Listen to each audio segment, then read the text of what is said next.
I scored some big chunks of maple, and I was kind of excited about doing some green turning that I hadn't done for a while. So I cut the maple rounds in half.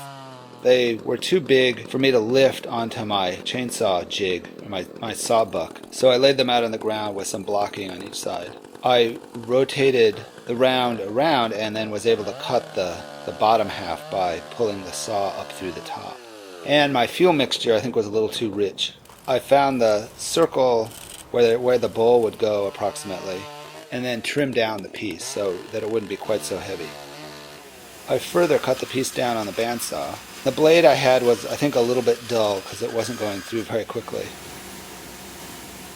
And I set the piece up on my circle cutting jig, but the blade just didn't want to track right. It just kept wandering around, and in the end I got rid of the circle jig and just followed the circle by eye, which worked a lot better.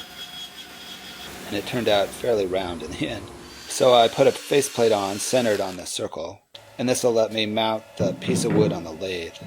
Now, even though the piece looked a little wonky and wasn't really that round, it was actually very balanced, and I was able to start off turning at a fairly fast speed of 330 or so. So the first thing I did was just to make it round so I could turn the speed up a little bit more.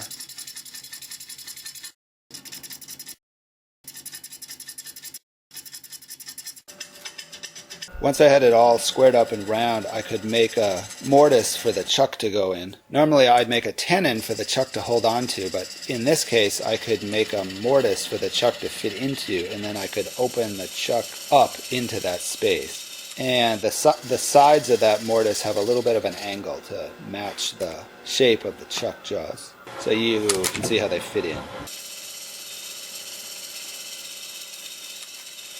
So once that was the right size, I could take the faceplate off and turn the piece around and put the chuck on the other side of the piece of wood.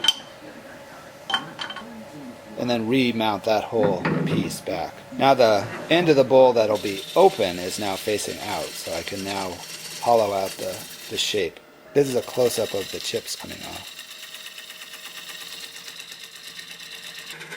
And some of the chips falling on the floor. This makes a lot of debris. I really like turning green wood, and I really like hollowing out a bowl in green wood. It's just very satisfying. Now the shape I ended up with, I'm not really sure about or what it's going to be, but for now it's just a cylinder. I keep thinking a little bit about a lampshade, but I'm not sure that that's what it's going to be.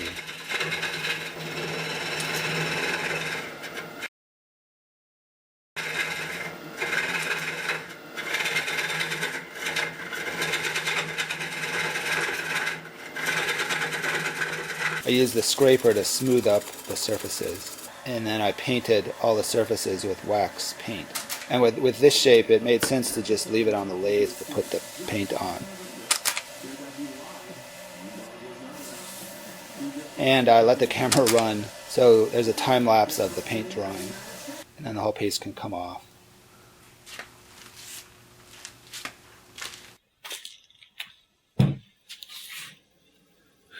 So with the section of log that I started with, I got 2 bowl starts with it. And the thought that I had with these was to do one where the center of the tree was at the top of the bowl, and then one where the center of the tree is at the bottom of the bowl. So that the grain on this one kind of runs this way, and then the grain on this one kind of runs this way. So that in the tree they were like that. But at this point, you can't really see the grain that well. These are about half done at this point. So they'll sit for a year now and dry, and then I'll turn them down to their final shape. So this is sort of part 1 of this video series. So we'll get back to these in a year. Thanks for watching.